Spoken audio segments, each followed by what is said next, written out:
country and the traditional owners of the land, the sea and the waters of the areas that we live and work on across Australia. I am joining from Brisbane, which is the Turrbal and Jagera people land, and I acknowledge the continuing connection of the culture and pay our respect to elders past, present and emerging.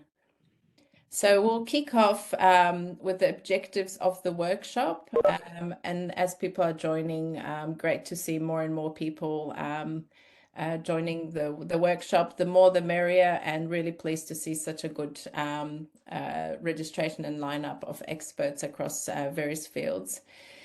So we're looking to firstly have a bit of a discussion and identify the current standard practice and use of antibiograms. We want to discuss the key elements that you see as important in deciding triggers for treatment guideline changes, and also quite an exciting that we'll be having Anthony Nguyen present a proof of concept igram or integrated antibiogram as a tool to better support prescribing in clinical practice. And we really want to use this workshop as an opportunity to get your perspectives, your experience, and your essentially your needs to improve the current way that we prescribe, make decisions around prescribing for management of patients with a suspected infection.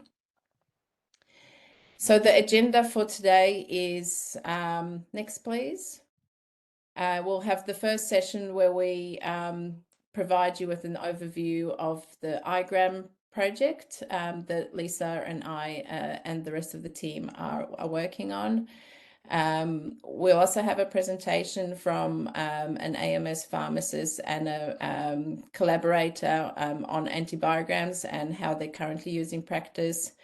We'll have a brief participant poll where we'd ask you to participate online, give your responses online in terms of how you currently use antibiograms and your preferences and access to these within your current practice. We'll use hotspots as a demonstration of a use case of demonstrating essentially how surveillance data can be used to support stewardship practices. Then we'll have a very short break where you can stretch and maybe grab a coffee. We'll come back quickly to part 2, where we do a live demonstration of a tool that we've been developing, where we capture some of the key features of an antibiogram that we're looking to develop as part of this project.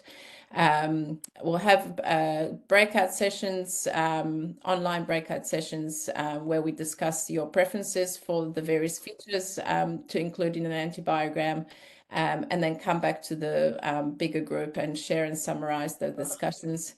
And then we'll introduce the Delphi survey that we're looking to run as part of the project as well.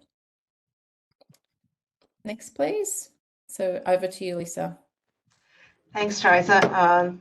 And thank you everyone for coming online this morning. We've been working on this project for a little while now, and it's an exciting one. This is one of the first projects coming out of the new Hurston Infectious Disease Institute collaboration with CSIRO.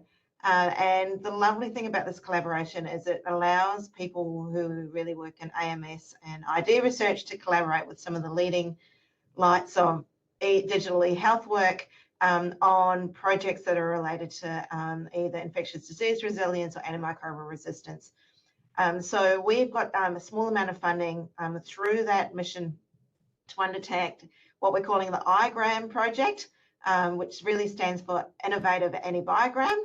But we thought igram sounded a little bit snappier, rolls off the tongue a little bit more. And really the aim here is to really consolidate and integrate pathogen surveillance, antibiogram style data, and a proof of concept integrated digital tool. At the moment, we know that antibiogram use is often limited, maybe quite static. Amy's going to give us a bit of a rundown soon around what antibiograms are and how they're currently used. But we want to, I suppose, put a new lens over that, be a bit of a game changer in this space, and come up with a tool that's customizable and user-friendly that can really help people on the ground. So next slide. So there's 3 parts of the project. Anthony today will present some work that started around a prototype, but really this prototype is going to be driven by what people want and need. So the workshop today is really a nice opportunity for people working in the field to give us some feedback on the utility and the display and, I suppose, options that we're considering and when we're designing this prototype. We will also, I'll talk a little bit at the end about a Delphi survey that we'll be launching in the next week or so, that you'll be all invited to participate in, which is about how we set thresholds in antibiograms, because as many of us know, these are kind of arbitrarily set at the moment, and we don't really know what's green, what's red, or why, or for what reason those thresholds have been developed. So we want to do some work on that. And we can't find internationally much work that's been done in this space. So this will be a really interesting project for people to be involved in. And then we want to take all of that information and look to next year pilot the iGram with some end users and get some, do a preliminary evaluation around the feasibility and acceptability of this new tool. So yes, this might be, I suppose, the starting point, but we're quite excited that this hopefully in the next few years might become a tool that could be rolled nationally in different settings, allowing data input from a range of sources to really provide that interface that we haven't got at the moment between all that rich data and the information we need for better prescribing and decisions around therapeutic guidelines at a local level. So next slide.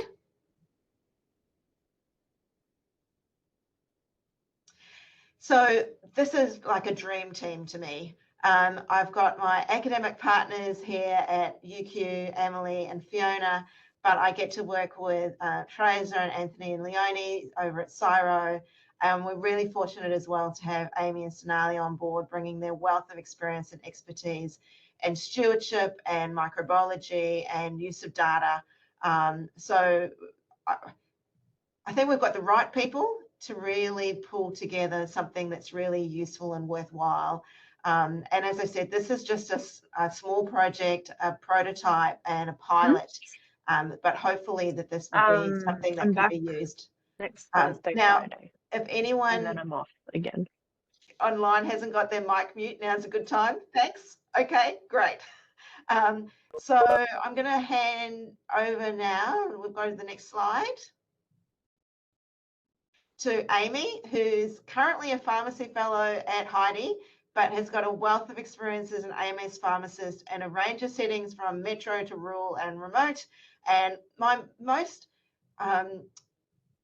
interesting recollection of seeing Amy present in the past was when you presented about crocodile bites and what a prophylaxis should be around those, Amy. So I'm looking forward to seeing what you present today. It might not be quite as enthralling, but really interested in your perspectives on antibiograms and current practice. So Am, are we going to just stop sharing your screen so Amy can share hers?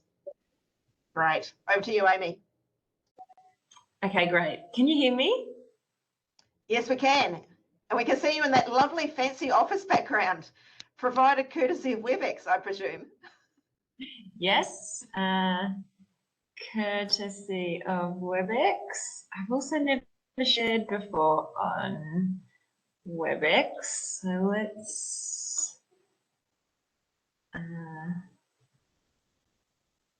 sorry, just having a. So down the bottom, there should just be like a little, in the very middle, a little square with a arrow in it. Yeah, is it other applications or Citrix? Let's start again. Apologies about this. I think if you just bring it up on your screen and then you can just share your particular screen, Amy. Okay, sorry. That's all right. No, we're all new with this technology. It's and this is I'll make you a co-host as well, Amy, in case that fixes it.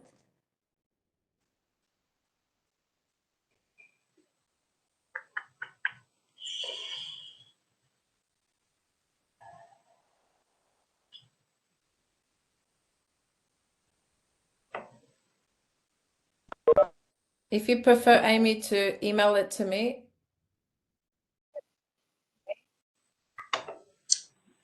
Yeah. What can you see now? Apologies to We this. can see Is it just a black screen? a black screen, yeah.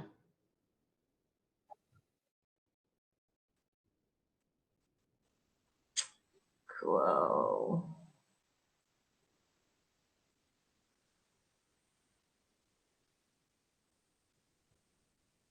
Great. This Why don't you is just while you're doing yes. that, just email your presentation quickly to Amalie and she can share for you. Yeah. It's going to be quicker, folks. Disaster. It won't be quick, unfortunately, because I'm not in my email. I have previously emailed it. I'm so sorry that you guys are seeing how the sausage is made here, but I have emailed it before, Teresa, to you. Otherwise, I'm going to have to. Okay, yep, let me have a look. The other thing is I could do the participant poll now if we want to do that. What about now? Can you see it now? Oh, it's a black screen, Amy. But that it's closer. Have you got a copy, Teresa? I'm looking at yep. Yep. Teresa will share it for you, Amy. Yep. I'll Great. screen share. You just let me know next. Yeah. Yeah, there's heaps of patience. It's going to everyone. So thank you so much for your patience. I am. I feel like I should give you a fake name now after that little disaster. But I am Amy Legg. I'm a previous antimicrobial stewardship pharmacist, currently undertaking a PhD in Staph aureus bacteremia and working as the Heidi Pharmacy Research Fellow. And I've got a long history of wonderful projects with Teresa, and I'm really interested in infectious diseases and sort of taking infectious diseases to the streets, which is really what antimicrobial stewardship is. And one of the key components, I guess, of understanding antimicrobial susceptibility is via the use of antibiograms. So I think a lot of this content will be well known to people in the audience, but I guess this is an opportunity for us to all just start at a level playing field and go up from there with the projects that we'll talk about today. So if you want to go to the next slide, Teresa, we'll just start talking about what antibiograms are.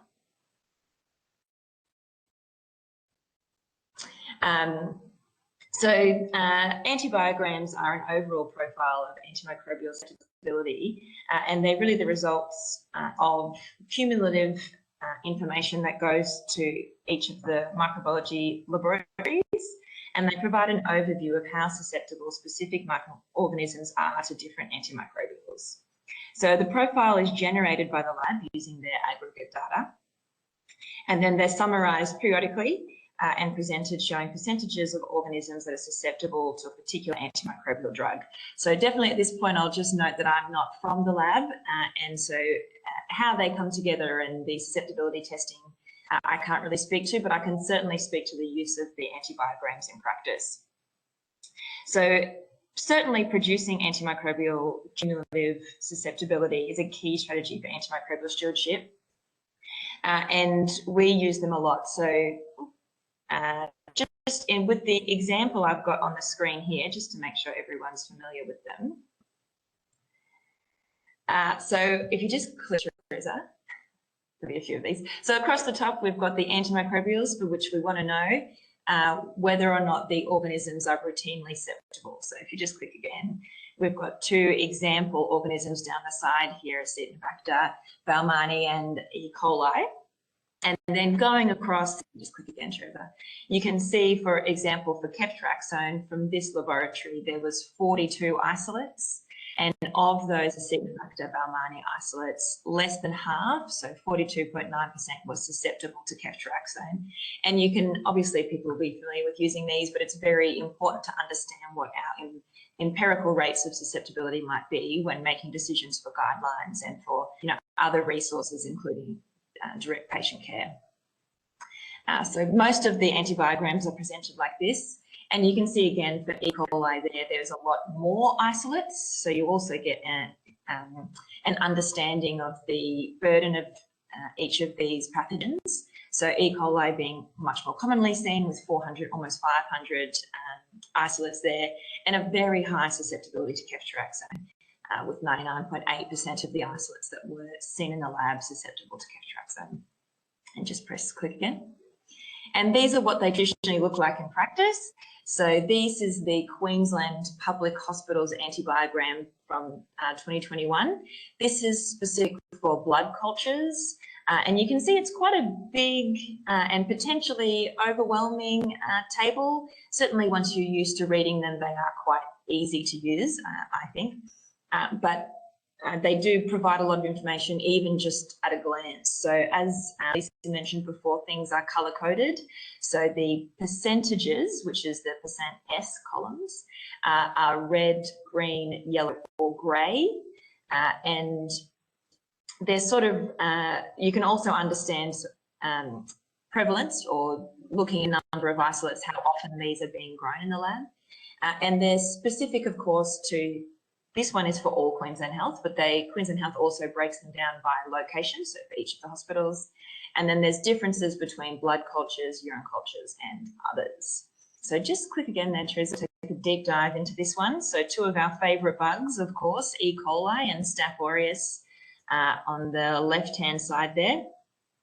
So you can see moving across that, you know, E. coli, we've only got 48% of the isolates seen in the lab over the 12 months were susceptible to AMP and amoxicillin, and so that makes it potentially a poor choice for sepsis, or if you don't know, susceptibility. But moving down the line, susceptibility increases with amoxiclav up to 78%, I think there, and then going across quite high rates of susceptibility to some of our broader spectrum or restricted antimicrobials. Interestingly, for Staph aureus, you can see that PSSA, or penicillin susceptible Staph aureus, in Queensland is less than 20% of isolates, and again, really meaning that benzoyl would not be a great choice empirically for treating Staph aureus. And then there's other sort of interesting things, I think, in terms of how you appreciate these data. So you can see flucloxacillin there has 80% susceptibility, so showing that the methicillin susceptible strains are still a high proportion, but you know, not 100%. Whereas if you go across, you can see vancomycin has 100% susceptibility.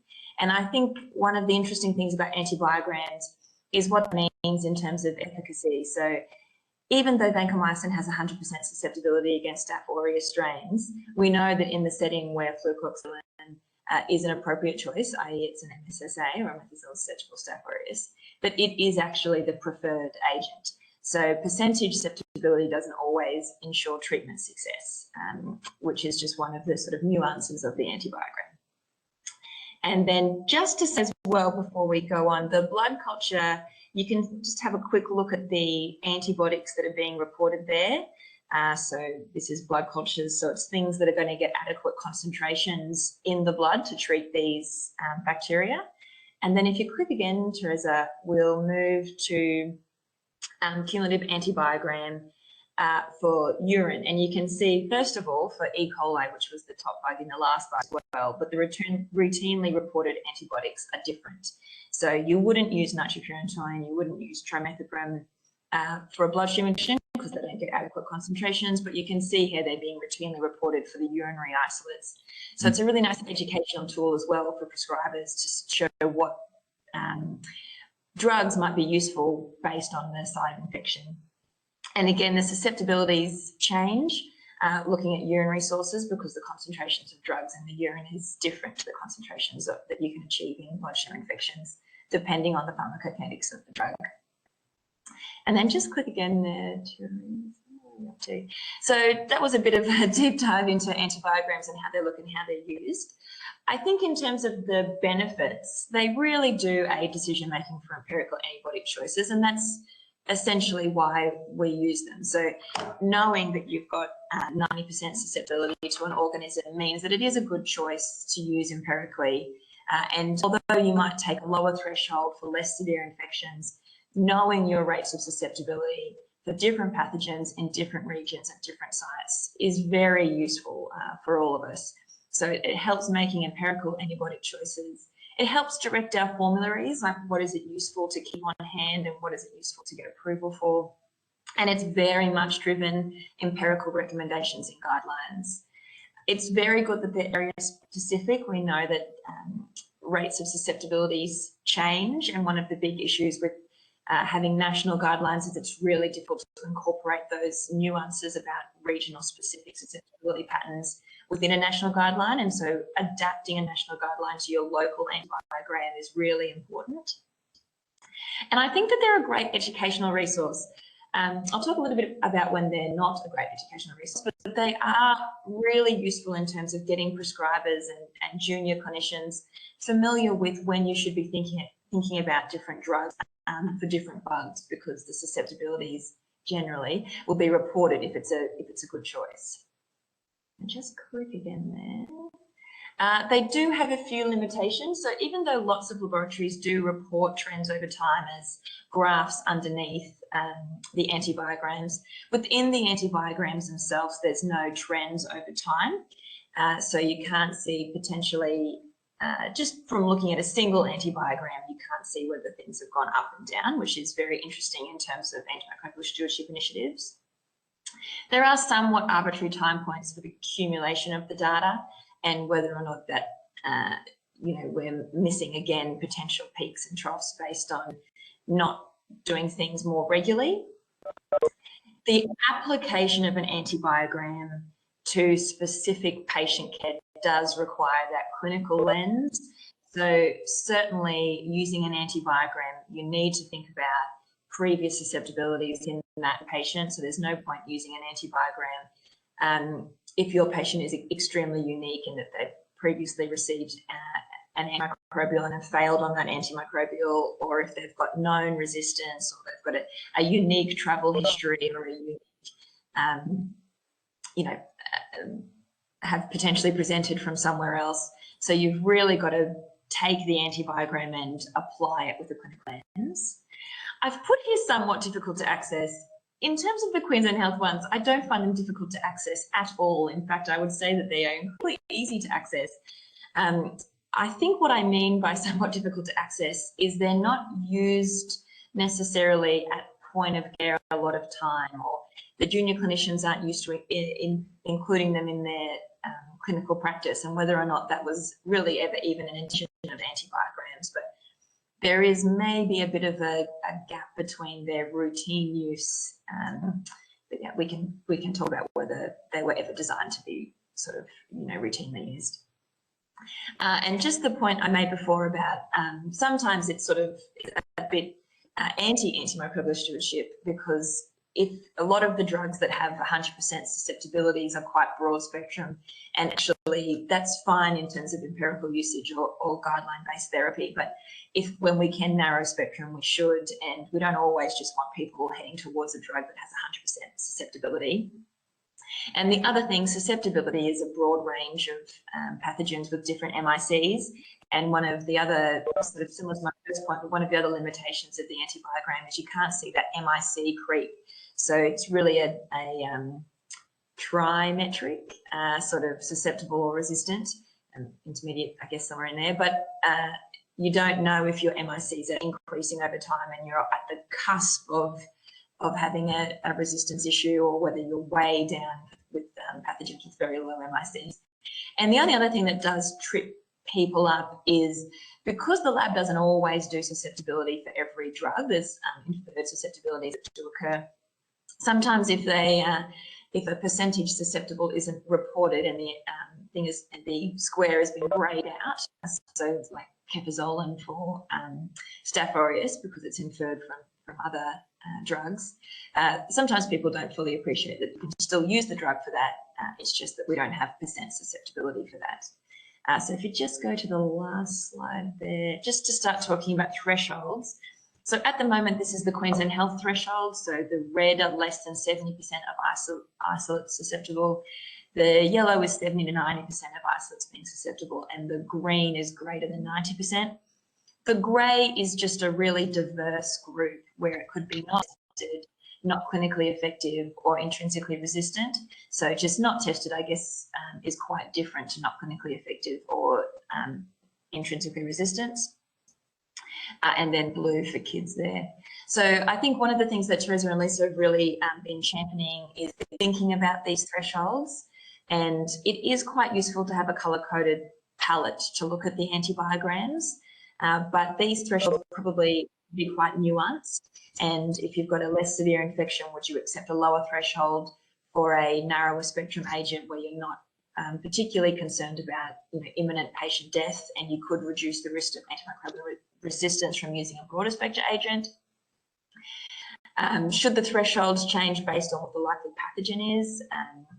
Again, thinking about some pathogens that have maybe less severe infections, and also the antibiotic. So if the antibiotic has a higher risk of antimicrobial resistance, would you like a higher threshold before you start to use it?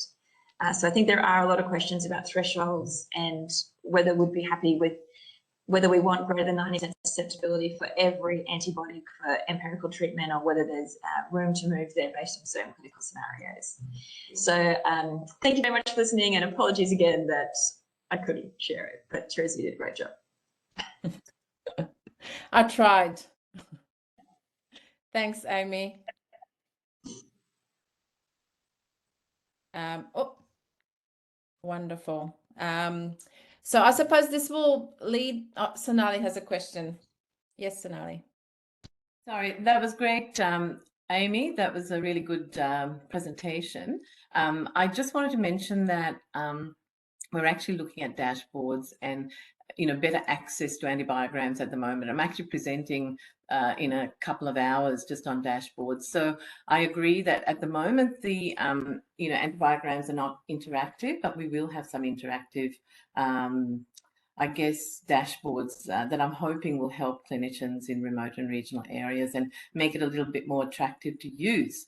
But we can certainly talk a little bit more about that. And also, all of those color codings are also nationally used as well. So all of those thresholds, because the database that I manage is a national APAS database. And just, it's kind of interesting that nationally that's what people use. So when we start looking into this igram, it'll be nice to keep that in mind and maybe sort of interact nationally as well.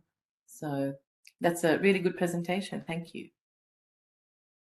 Thanks, Sonali. Any other questions for Amy or comments? Great. Well, shall we move on to? I think this will lead then into our next part of the workshop, which is really to get an understanding. So really leads into, follows on what Amy said, some of those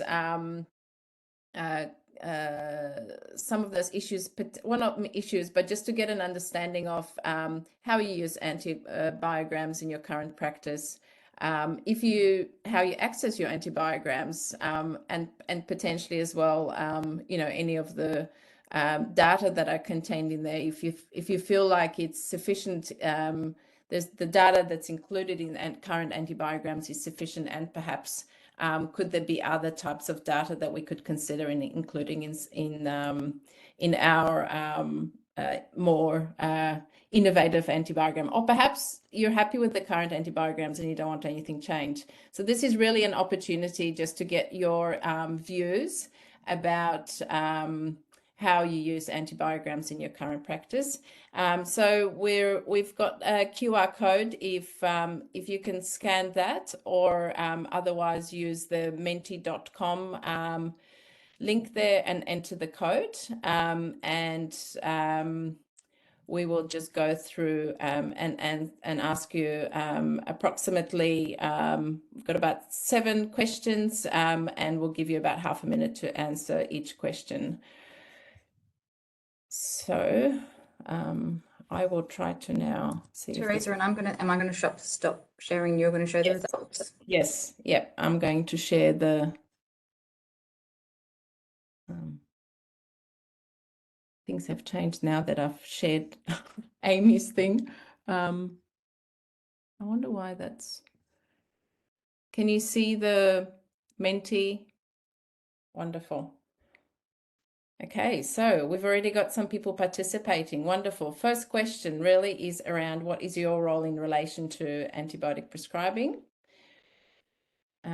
So we're going to create a bit of a word cloud around what you're doing, how you're involved in it. Wonderful. AMS pharmacists seem to be currently the more common role description. Stewardship, preparing data, great. Doctors, wonderful. You can continue to contribute. I won't close the poll, but we'll go on to the next question, which is around whether you use antibiograms for empiric treatment. So yes, I use them all the time. Yes, I use them occasionally. Or no, I never use them. We'll wait for a few more responses.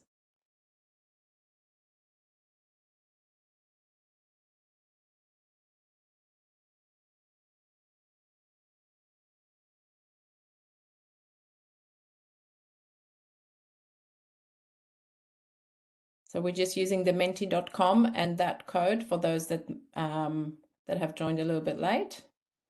And we're trying to get a sense of how you currently use antibiograms in your clinical practice.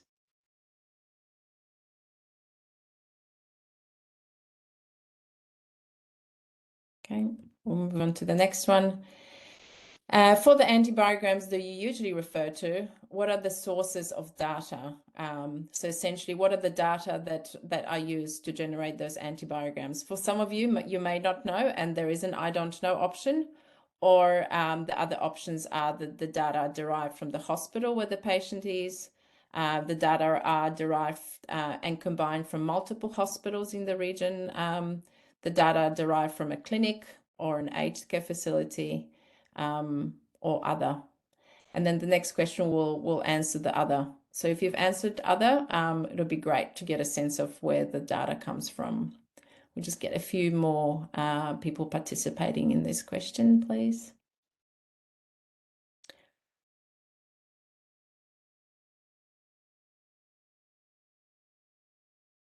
Okay, we might move on.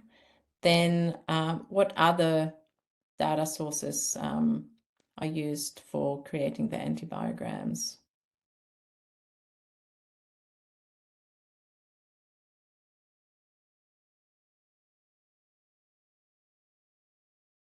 Wonderful. Okay, we'll go on to the next one. How do you currently access an antibiogram? Intranet? Do you call Amy and ask for an antibiogram? Do you have access to these antibiograms fairly easily through a microlab? Do you call Sonali? Do people know that? So they're publicly available. Okay. If they're publicly available, where would you find them? Yep. Interesting to see. Difficult to access in primary care. Yep. Right. Wonderful. Some private pathologies.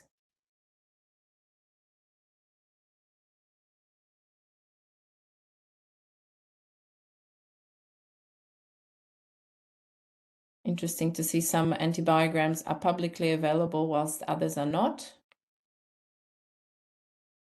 Right. Okay, we'll move on to the next one. Is it easy to access the antibiogram? Yes or no?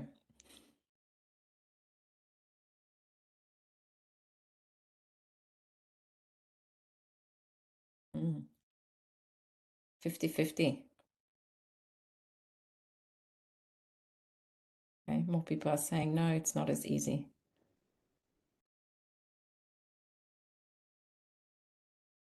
I suppose depending on the setting you're in. Okay, wonderful. And do you use an online antibiogram or a paper-based one?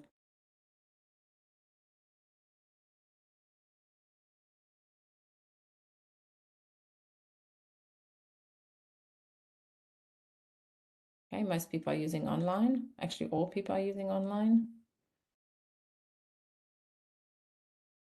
I don't even know if a paper-based one exists anymore. But good to know. Online's the primary way of getting the antibiogram. And then perhaps then this question is redundant because most people are using it online. But we'll just get everyone to. Or maybe someone would prefer a paper-based. I suppose this is more your preference.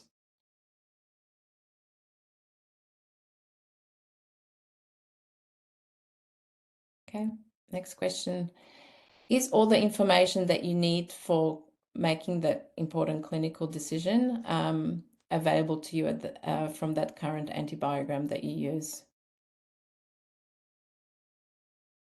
Great. Then the follow-up question from that will be, once we get everyone to answer. Fabulous.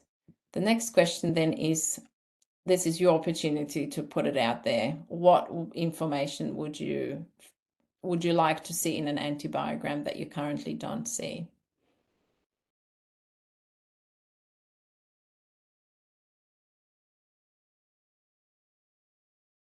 Spatial mapping. Wonderful.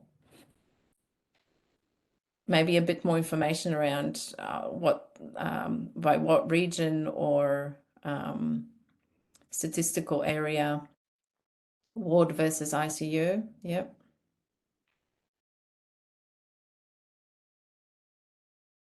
Yep. Look, going across sectors, primary health and tertiary health. You'd like to see guidelines. This is wonderful. This is gold. This is exactly the type of information we need. So include guidelines, patient history, so more of a personalized antibiogram. I don't think antibiograms should be guidelines. Yep. But they are used as a guide. So as much information as you can provide would be great here.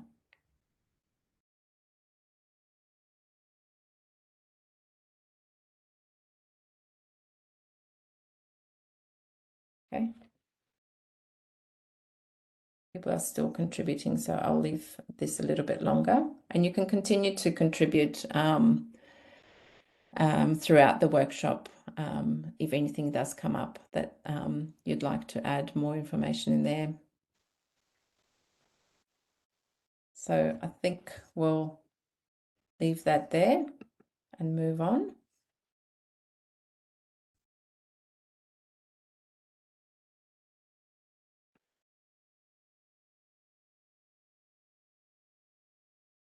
Thanks, everyone. Like I said, you can continue to contribute if anything does come up that's useful. And we'll go on to the next part of the workshop, which is really a demonstration or a use case of how we've used, how we've presented pathology data, how we've used pathology data to improve or deliver susceptibility data to regions that are more remote and resource poor. So this is the Hotspots Disease Surveillance Program, and it was started up in essentially in response to as the lack of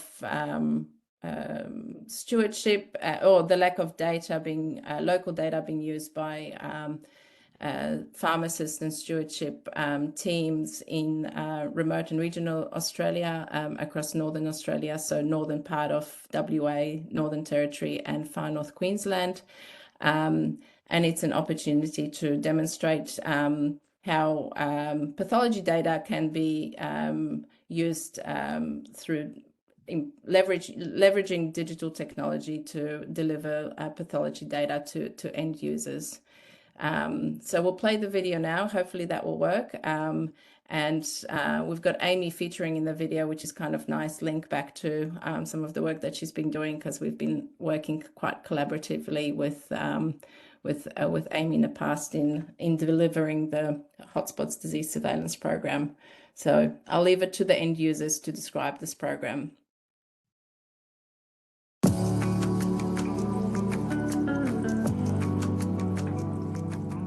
As doctors, we look after a population that covers a really large geographical area. In all those areas, the antimicrobial resistance varies. So having a platform that can give us data specific to each region will be really useful. It really helps us to map antimicrobial resistance in rural and remote locations across Northern Australia. That means then when you're reviewing a patient in your clinic, you'll be able to choose the most narrow spectrum antibiotic to treat that person. The Hotspots platform is a digital surveillance tool for antibiotic resistance in Northern Australia.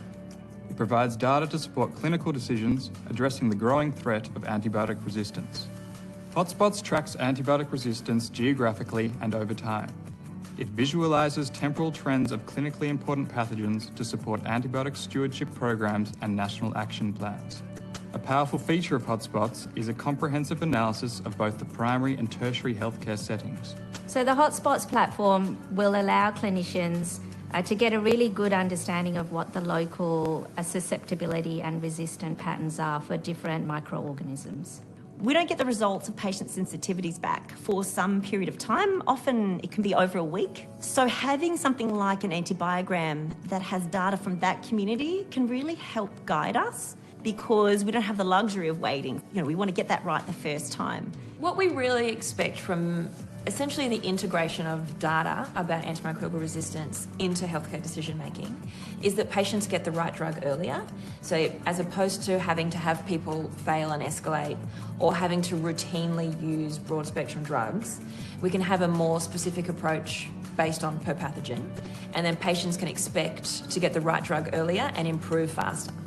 So this will really help education. It will help educate prescribers on the right drugs for the right bugs. We'll use it to inform our local protocols, but we always do want the most up-to-date recent information so that we're practicing evidence-based medicine. So having this platform to refer to will be really helpful. A lot of people who work in communities have felt a bit forgotten, and this will really help us to make better decisions for what we should be recommending and doing, particularly in remote communities. With increasingly rich data sets being available and extensive collaborations across sectors, Hotspots will integrate estimates of antibiotic usage and population-level healthcare costs by region. In the future, Hotspots has the potential to serve as a national surveillance and response platform. The platform supports secure data entry with the flexibility to be open access or password protected. This platform is also about building advanced technology to develop a comprehensive surveillance system that integrates the health, social and economic impact of antibiotic resistance. The system is flexible and adaptable with new features easily integrated into the platform. Hotspots is all about helping you find the right drug for the right bug. I'm really excited to see the Hotspots come into clinical practice, because it's got great benefits for patients. It'll reduce the workload of clinicians and have a really major impact on improving antimicrobial stewardship across the top end.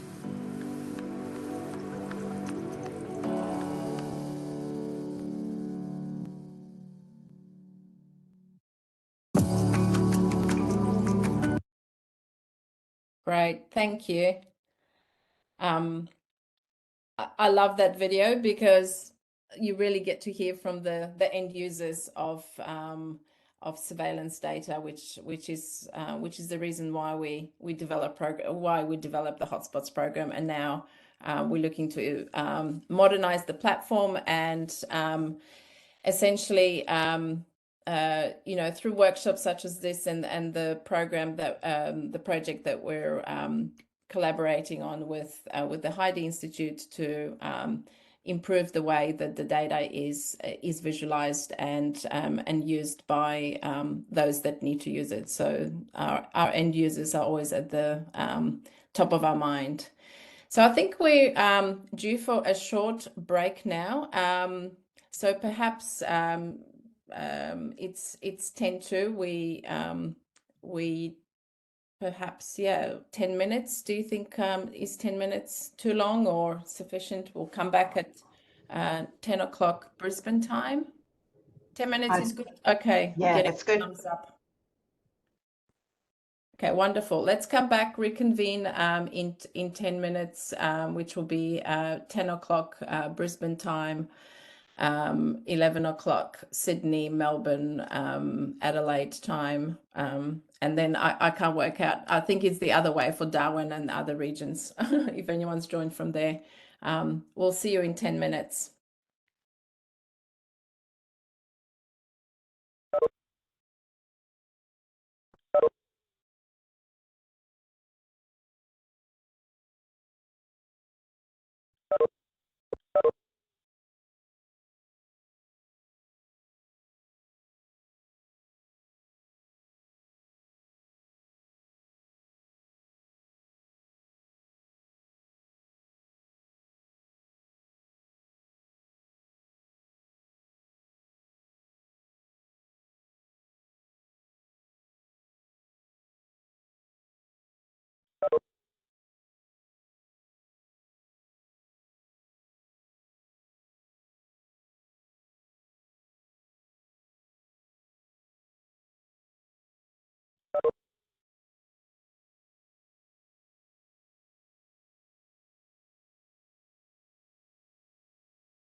Hi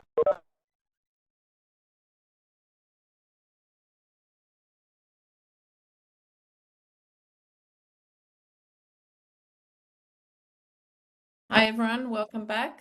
Hope you had a good little stretch, had a coffee, a glass of water. I think we're jumping straight into the next session. So this is the session, this is the bit where we actually demonstrate to you a proof of concept tool that Anthony and Leonie have been developing as part of the iGram program. So I probably should have taken my name off that. So I won't be contributing to this presentation. It will be only Anthony Nguyen. So I'll pass on to Anthony now to do a live demonstration of the iGram tool that we're developing. Over to you, Anthony. Thank you, and welcome back, everyone. I'll start sharing my, if I can find it now. Just a sec. Okay, I believe that's sharing. So I'm Anthony, and I'm a research team leader from the Australian eHealth Research Centre at CSIRO, and I'm based in Brisbane, same as the rest of the team here. So my background is in AI and health data analytics, and I am use this to unlock the value of electronic health record data. So in this case here, we've got patient records and microbiology data. So I want to be able to make some sense of this data to be able to support clinical decision making and public health surveillance. So in this next little part, I'll introduce you to a few online antibiogram tools that are in the works. So they are all proof of concepts, but we hope to better understand your antibiogram needs and help and aim to develop this into something that would be clinically useful. So I'll first walk you through this new hotspots which we've got here, and to access the antibiogram, we can do it here. So this here is your standard. Sorry, Anthony, can you do a presenter's view, because it seems like we've got just part of your, like it's not in presenting view. We can see your emails at the back. Emails. Oh. Okay, hold on. Or at least I can just. Yeah, I can too. Okay, let me try this again.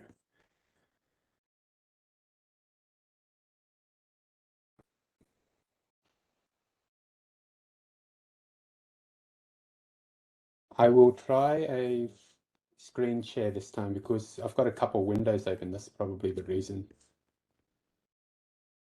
Yeah, I had to turn off my second monitor when I was screen sharing for Amy.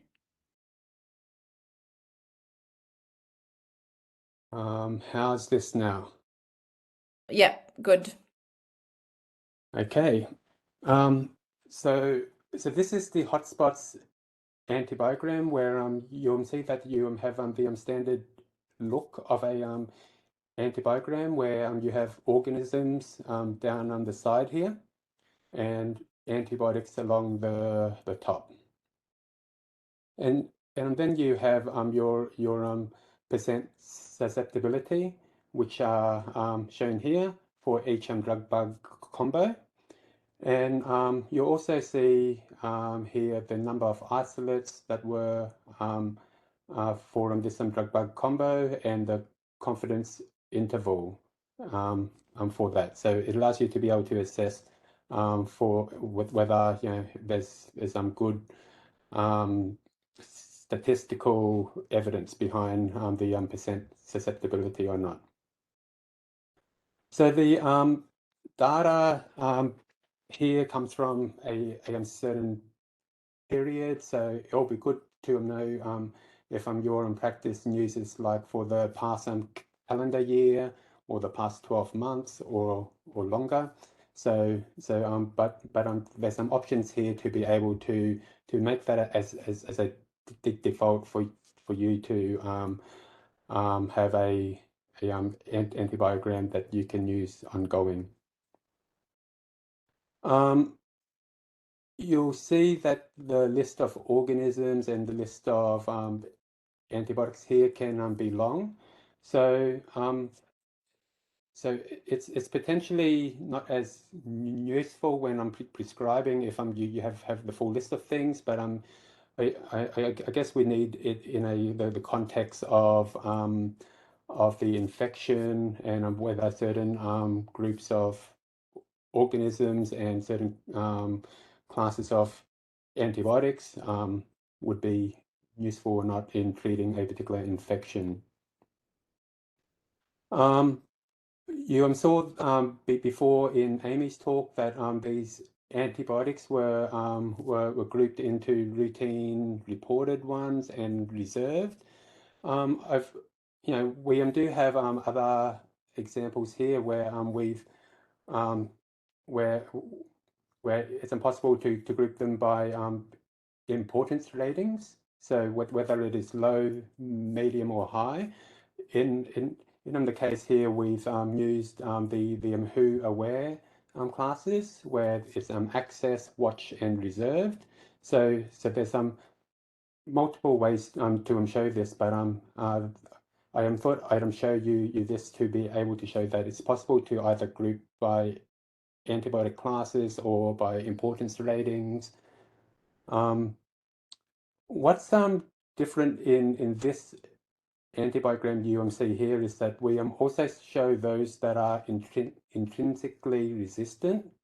So those are shown here, and those in grey here, they're actually ones where you have less than 30 samples. So so that's relates to what Amy was talking about before when she showed talked about her antibiograms. Anyway, back to the hotspots antibiogram here. We see the shading of the different shadings here corresponding to the percentage of susceptibility. Maybe just a traffic light system like Amy was talking about, red, amber, and green is all you need, and that also seems to align with national standards as well. So having something like a shading scheme here might look nice, but it's probably not what you want in terms of knowing what to prescribe and what not to. You see these filters on the right here. These here are used to further refine based on your certain cohorts. So it's possible to filter by those from the hospital or community. So you will get updates on those like that.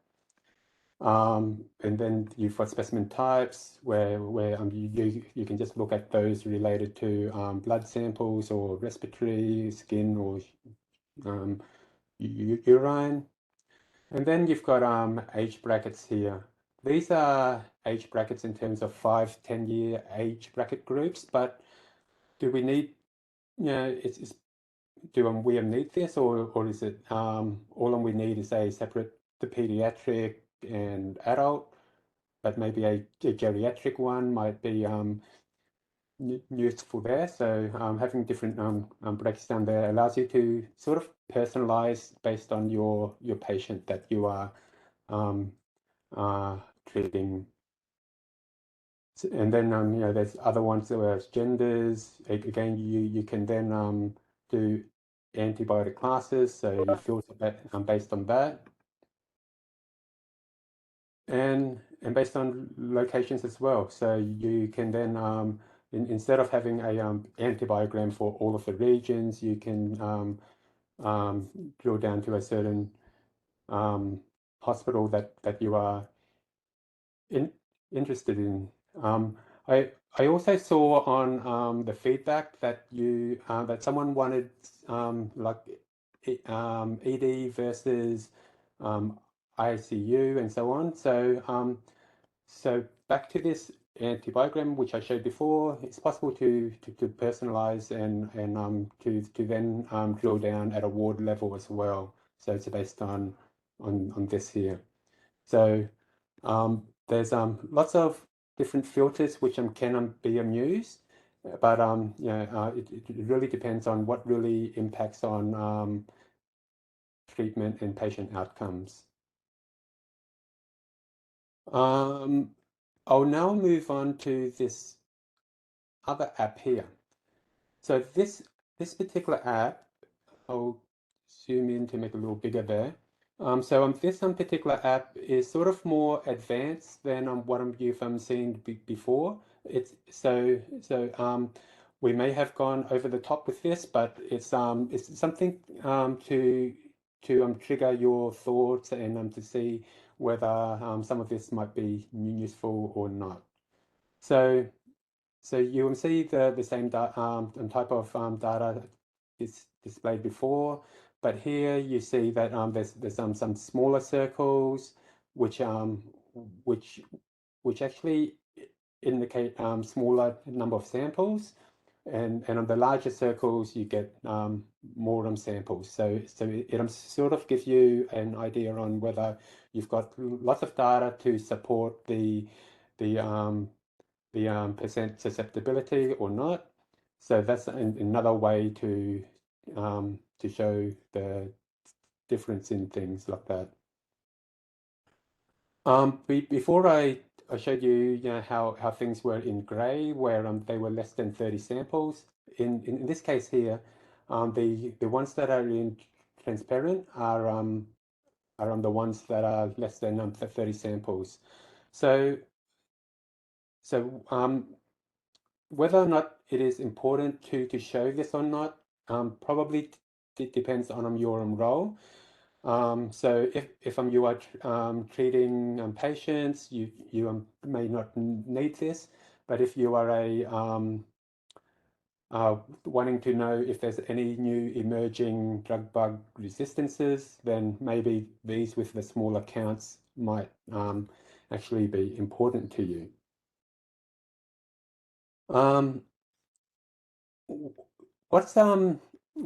What we've done more here is that if you click on a drug bug combo, you can bring up some detailed view of that data. So again, you still have the percent susceptible with the confidence interval, the proportion that is resistant, and so on. But we've also included a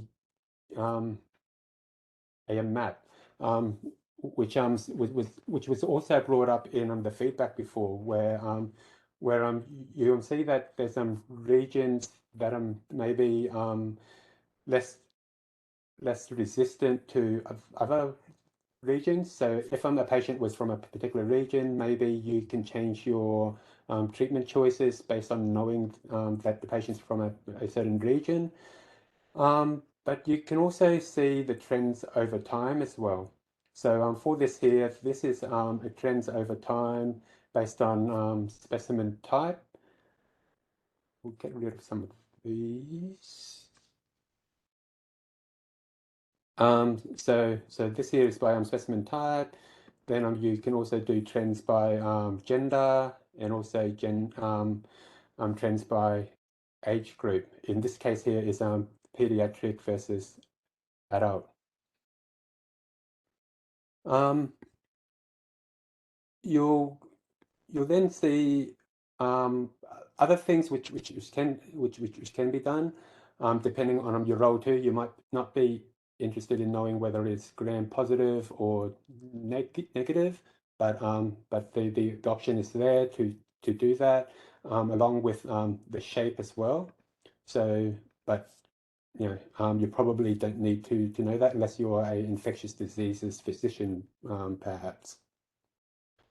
But what is probably most useful is trying to integrate the antibiogram with the guidelines as well. So for example, you have a suspected diabetic foot infection. You can bring up the guidelines here, showing your treatment choices. And it's also shown highlighted here along the blue here, the blue rows and columns, where it shows you the ones that are applicable for this particular infection. So you can reduce the antibiogram to show just on those that are particular to your this infection, and again, if augmentin is what you want here, you can then quickly check what is the susceptibility for that, and again you can click on this again just to bring up the detailed data around that for that drug bug combo. So this here shows you what is possible. So it'll be good to know in our next part where we would get to learn more about your needs and know what would be most useful in using antibiograms. I'll just show you a few things here. Someone mentioned patient summary of infections and AMR. So here we do have a AMV where it shows us some history of the patient grouped with antibiotics there, grouped by the 2 aware classes. So these are sort of things. If you start to look at the guidelines, the patient summary, and the antibiograms, it's possible to then have that in a single tool to be able to help with prescribing. So I thought I'd end up with this just to try to use some of the feedback that we saw before to what is potentially possible with the digital e-health tool. Thanks, Teresa. Thanks, Anthony. That's great. I think really, Anthony was able to demonstrate many of the features that are available to be viewed. What we want to do now is get your feedback about what is useful in your setting, what is useful to you within your clinical practice. And so we will now go into, I think, 3 breakout rooms, and we've got a facilitator in each of the 3 breakout rooms, where we will ask you a couple of questions which relate to some of the features, antibiogram features that Anthony just discussed. So things like, does the size of the circle, one being bigger, showing a larger sample size versus a smaller, is that important? Is that useful? Or it doesn't really matter? That shouldn't be included. That's not an important feature in an antibiogram. Similarly, how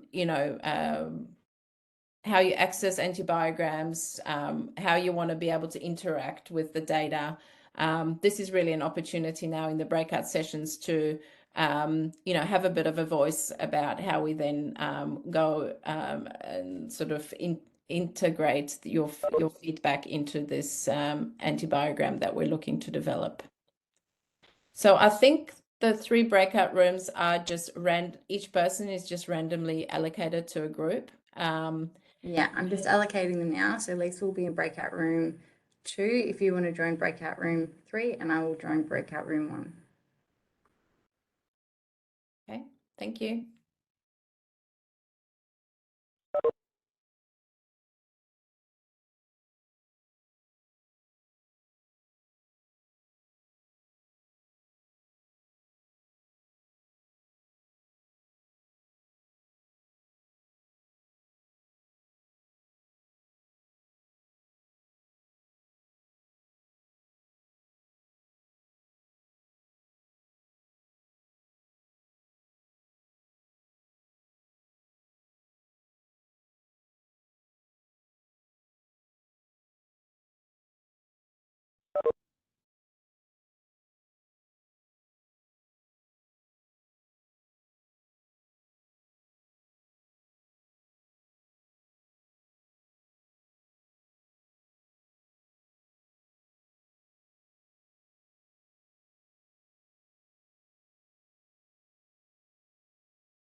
Okay, everyone's just finishing up, so I think it'll just be another minute, so I'll give them a wrap up.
Hi everyone, we're back.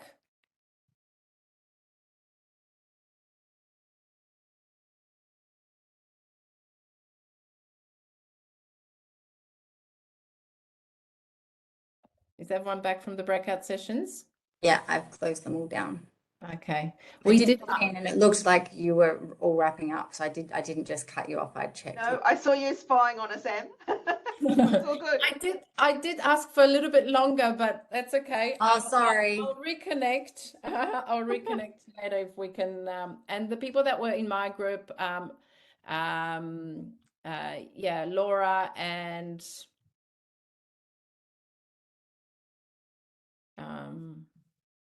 gosh, who was in my Anthony, who was from Regional Victoria? If That you was me, Teresa.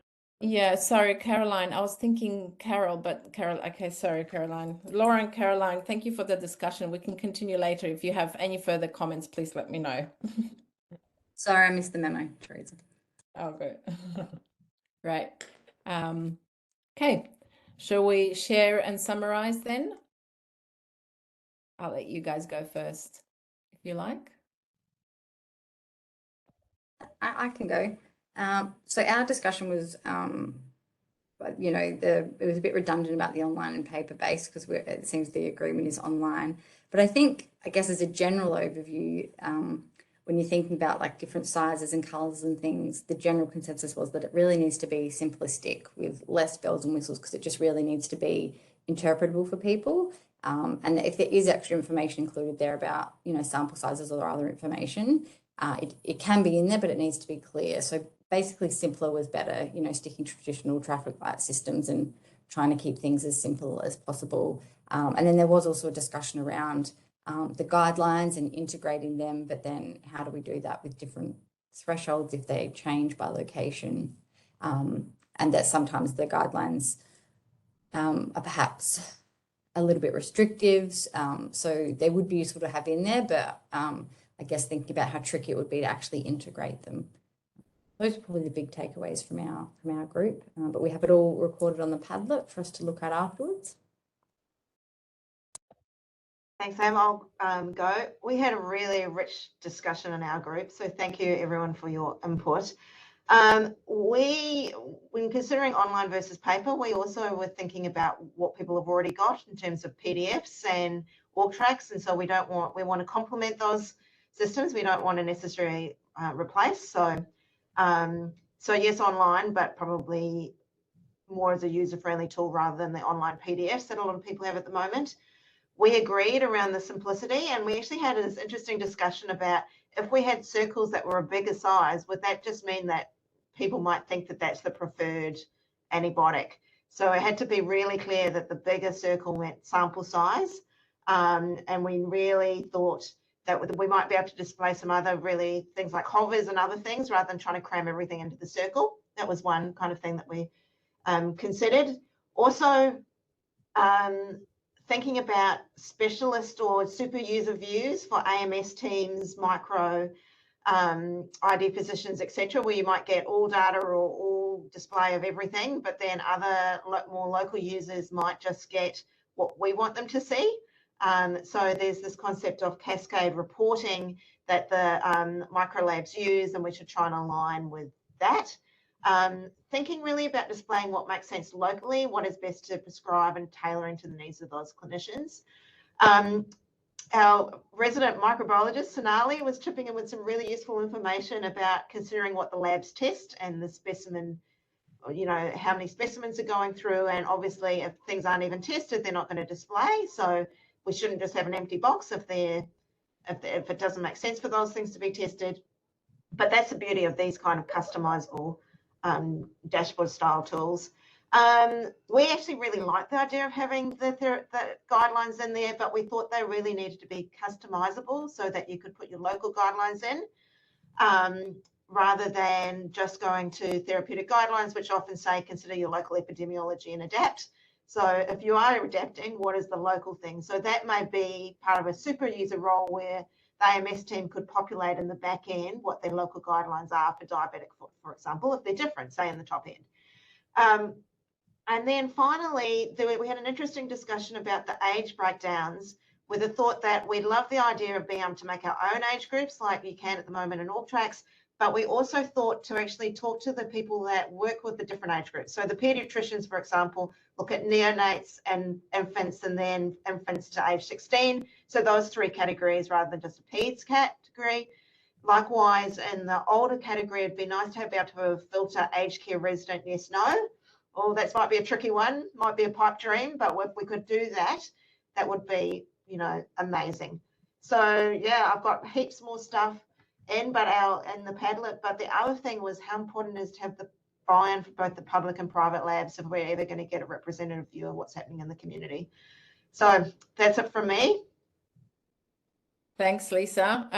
Yeah, that's really great feedback, and I'm just going to add to what has already been said rather than repeat. We only have 14 minutes or so.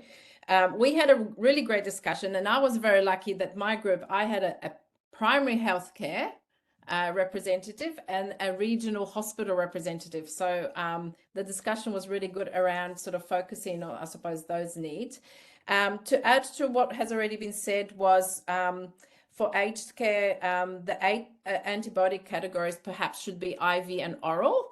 On top of if we're looking at antibiotic classes, for example, and that's really important in considering for the patient to remain within community or within the aged care residential facility, so they could potentially stay on the oral antibiotics rather than be given IV and have to be transferred. So that was a really good point made as well. So there was a lot of the discussion around as well. Traffic light system should remain. Probably it's more simple. There's it serves the purpose. What's the point of sort of changing it? Again, the age categories as well, pediatrics versus adult was probably the most appropriate. And again, guidelines would be nice to have, but yeah, we need to consider how that is used, and the antibiotics that are visualized, perhaps to make sure that we retain good stewardship. We should be showing the antibiotics that are recommended as part of the treatment guideline, rather than visualizing everything and then potentially some inexperienced person coming along and trying to do something on their own that doesn't go according to the guidelines. So yes, we also have captured all of it online, and yeah, it was really good discussion. Thanks to my team for contributing. I think Amy's got a question. Yeah, I'm being a total pest today.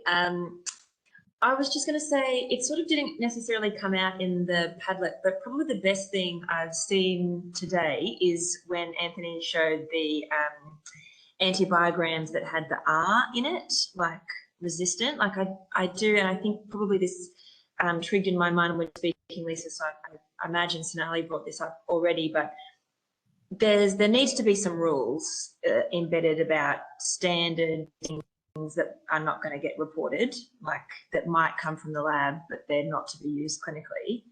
And if we can add in that, having the R's as opposed to these like generic grey boxes that can mean resistant or it's fine, but it's just not tested.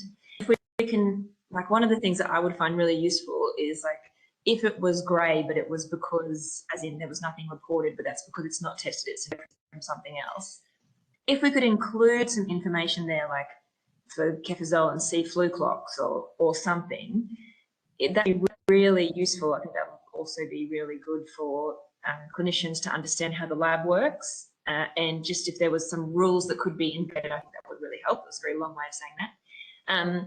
And the second thing, just with the guidelines, I agree people are always going to want guidelines to be linked. And I just worry, one of the views we saw was, you can sort of just select out, like if you've got a diabetic foot infection, you just select out, say, 6 common pathogens. I just worry that's going to confuse people if they end up growing something else, and whether, their patient's got a diabetic foot infection, but they're growing something that's not listed there, and, they get confused, or they don't realize that they can narrow based on what they have grown, or so I just wonder whether the guidelines thing I think is going to be very tricky about how we do it. I think people are always going to want it, but whether it ends up being like a phase 2 thing, or whether we just have to, again, have some safety embedded around how we change views based on guidelines. Because one of the beauties of the antibiogram now is that it's just so objective. This is your bug, this is your susceptibility, and you just don't want to lose that. Can I just say I completely agree. I think the R's are really important. So I think, intrinsic resistances like Klebsiella and ampicillin, you just don't report ever. So I think that R was really quite useful, because it's quite clear as to what it is and why you're not actually reporting that susceptibility. So that's really excellent, I think. And also, as you were alluding to before, Teresa, it's very important to ensure that people don't misinterpret the data. So I think that's the really important thing. Say for org tracks, I only give access to people who have actual microbiology knowledge to deal with, the actual antibiogram database. But, you can have the PDFs and everyone has access to that, but we control what we report. So I think it's very important to do that, because it's a lot of understanding, what gets tested against what bugs, and what the recommended reporting cascade guidelines are in the laboratory, and that's done with a lot of clinician expertise. So it's important to keep that in mind. Yeah.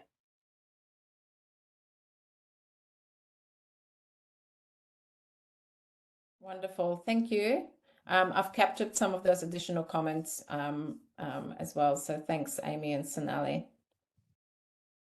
Shall we Pleasure. move on? So now it's really just to wrap up, I just want to tell you a little bit about our Delphi survey, which is another component of this research. As you've seen, these color cutoffs can be kind of arbitrary, right? And one of the things that Amy raised was, could we agree nationally? Gosh, this might be tricky, but is it possible to actually come up with a process or a set of criteria that might determine what your thresholds might be locally? So what we thought we would do is actually attempt to do a Delphi survey of this. So we've spent the last probably 3 months or so working with a smaller group of clinical experts here in Queensland, and doing a bit of a literature review on all the different things that could potentially contribute to threshold setting for cumulative antibiograms. And now what we'll do is we'll move those we'll put those into a Delphi survey, and we've actually got ethics approval for that now. So next slide.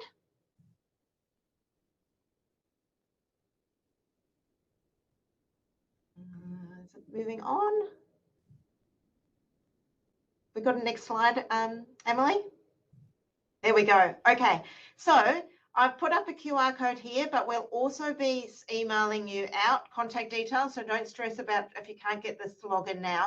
This isn't to automatically sign up for the survey, but it's to express your interest in getting the information sheet, and then after that you can decide whether you'd like to take part or not.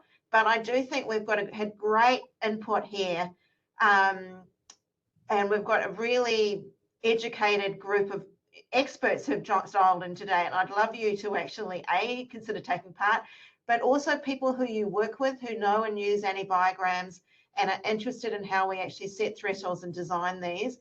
We can actually then send that, use snowballing to send that out to other people as well. So we'll be in touch, but we really wanted to use this as a bit of a recruitment path to actually advertise the Delphi, because as we probably know, the information going in is as important as the display. And if we don't have a good process to actually, put that info in a logical way, it's not going to be as customizable or useful as we think. And yes, anyone's eligible to participate in the Delphi. We actually asked you at the front. I think the first question is what your kind of role is and where you're based, and we'll then be able to determine people internationally or nationally. This is a big question internationally, how we actually move past just using 90%, 80%, 50%, etc. For colour cutoffs, and how we can actually think logically about what is high risk, and what things do we want to restrict or have as a more of a flag. So yes, love anyone's participation, and also for you to recruit other like-minded people into the Delphi. So I think we've just got a final few slides.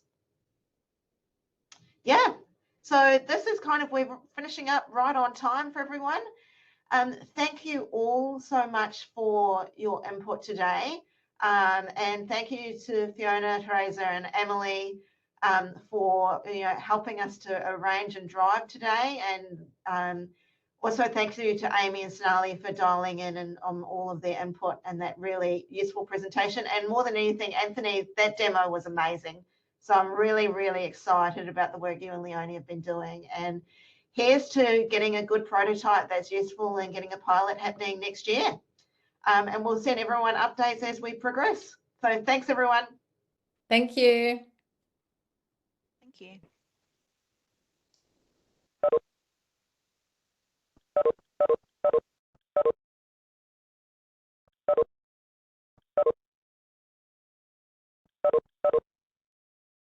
Thank you very much.